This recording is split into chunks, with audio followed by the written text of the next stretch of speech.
Welcome to Chat with Charlie on Mum Matters, the real talk podcast for mums navigating the beautiful chaos of motherhood. I'm Charlie, mum of 5, here to help you feel more confident and less overwhelmed from pregnancy to those am I doing this right moments we all have. We talk about the stuff that no one prepares you for, so go and grab a cuppa and let's dive in.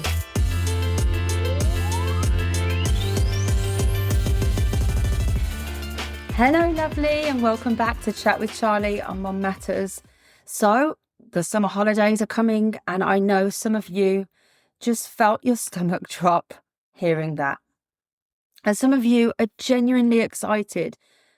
I am one of the people that is genuinely excited for the summer holidays. And if you're like me, you've got the paddling pool ready, the day trip list pinned to the fridge.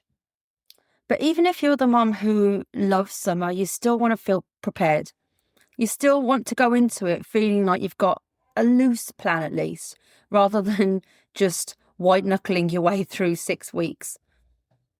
So today I'm going to share how I actually prepare for the summer holidays with 5 kids. The practical stuff, the mental stuff, and a few mindset shifts that have made a massive difference to me over the years. Let's get into it. First, I want to say something. There's no right way to feel about the summer holidays. If you're a working mum and you're already stressing about childcare and juggling cover, I see you completely. It's really, really tough. If you're a single mum and 6 weeks feels like a mountain, I see you too. If you've got little ones who still nap and you're thinking, how am I supposed to keep a toddler entertained all day, every day? Yeah, I've been there too. And if you've got bigger kids who are harder to please, or a mix of ages, or kids with different needs, same. The point is, summer doesn't look the same for everyone. So take what works from today for you and leave what doesn't. This isn't about doing it perfectly. Nothing I say or teach ever is about doing it perfectly, because the only perfect way is your way.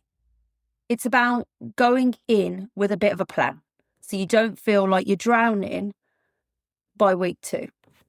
Right, let's talk practical. Here's my number one belief when it comes to the summer holidays.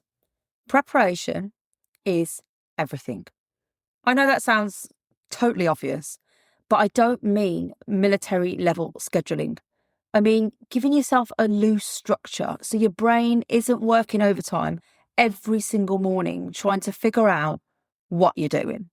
Because I don't know if you're anything like me, but if I do that, my brain just immediately goes to mush. So here's what I do. Before the holidays even start, I sit down and loosely plan the weeks. I don't plan every single day. I plan themes, if you like. Like this week, we'll do one big day out, one play day, one crafty morning, and the rest is chill, that kind of thing. I also prep the meals. Not necessarily meal prep like batch cooking, although you can if that's your thing. I mean, I write out what we're eating, so I'm not standing in front of the fridge at 5 p.m. with 5 hungry kids asking me what's for dinner. And you know, that's not my thing anyway. I do have my meal rota, which I will still stick to loosely in the summer holidays. But, you know, things are definitely different. Routines are different during the summer holidays. So I do adapt that slightly. That decision fatigue, it's real. And in the summer, it hits harder because your routines are already out the window. So I plan the dinners very similar to how I usually do throughout the year with a few tweaks. I do my food shops like a week in advance, so I know what I'm doing for the following week. I make sure my freezer's stocked with easy wins for the days when everything falls apart.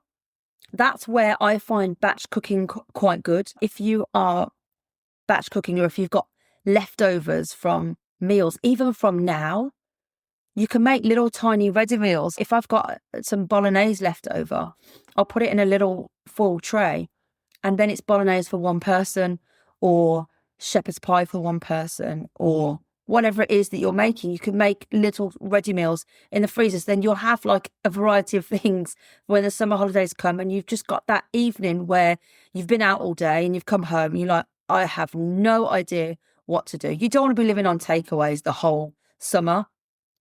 Eating out with a large family all the time is extortionate. So you want to have easy to do options for when you have days like that, because those days will happen and that's okay. Now, here's a big one.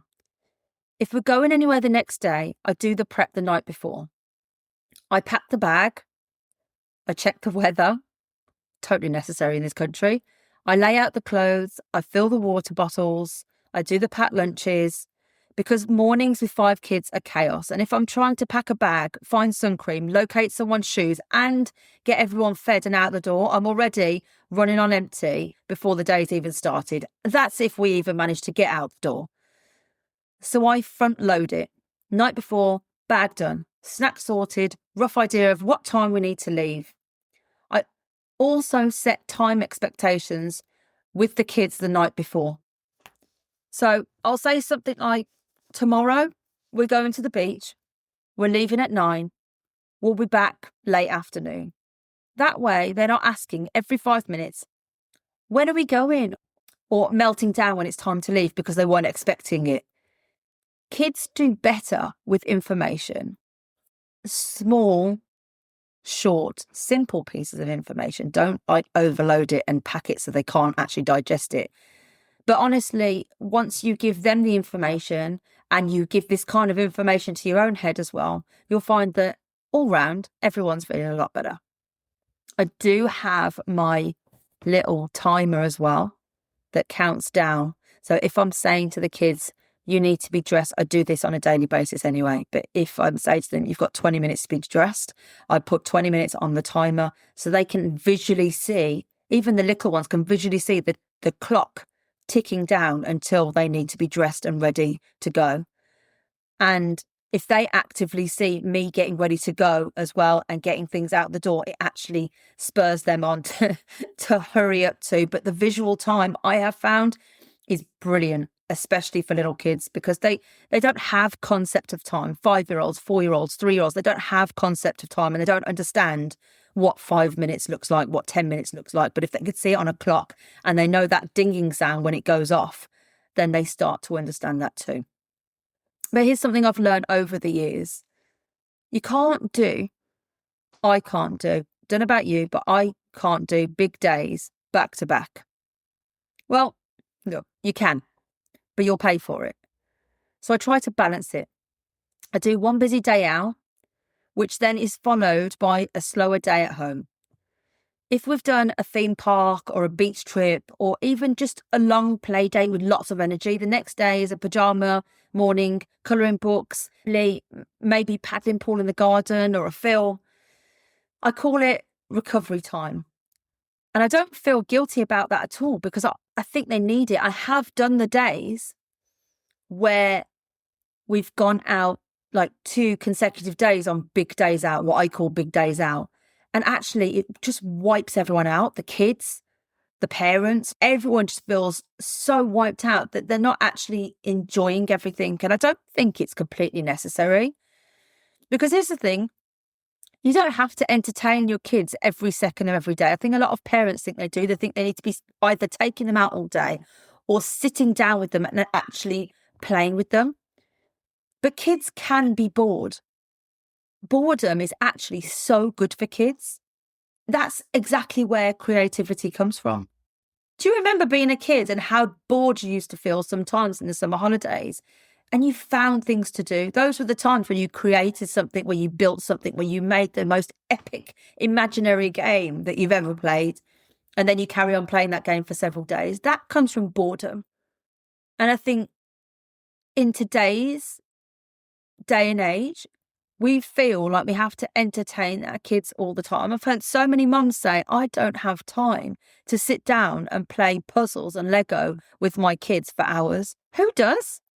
And you shouldn't have to do that. You know, kids are quite capable of sitting there and figuring things out for themselves. Yeah, sit down with them for a bit, help them, start them off, show them what to do.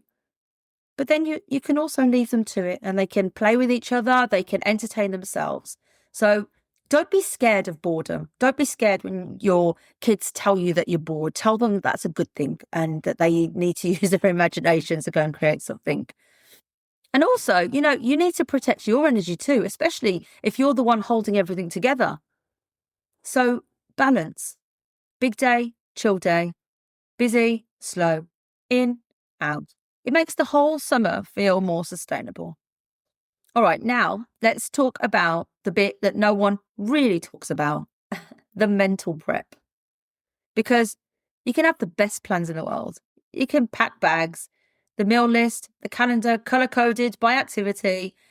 But if you go into summer feeling resentful or overwhelmed or like you've already lost it before you've begun, none of that stuff actually matters. So here's what I do. Take from it what you need. I check in with myself before the holidays start. How am I actually feeling about this? What am I dreading? What am I looking forward to? And where do I need to lower my expectations? Because summer is not going to be perfect. There will be arguments. There will be rainy days. There will be moments where everyone's crying, including you. And that's totally normal.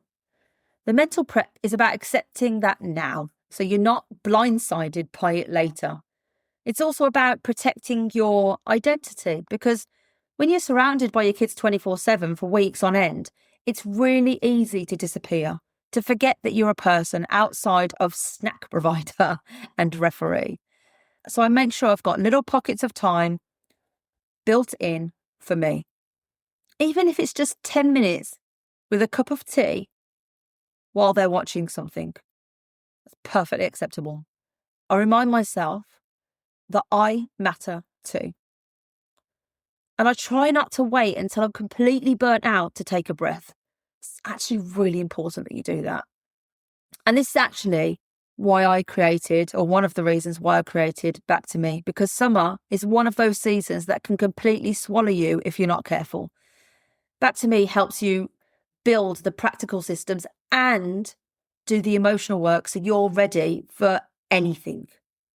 The weekly rhythms, the self-care that actually fits into your life, the guilt release, the identity stuff, it's all in there.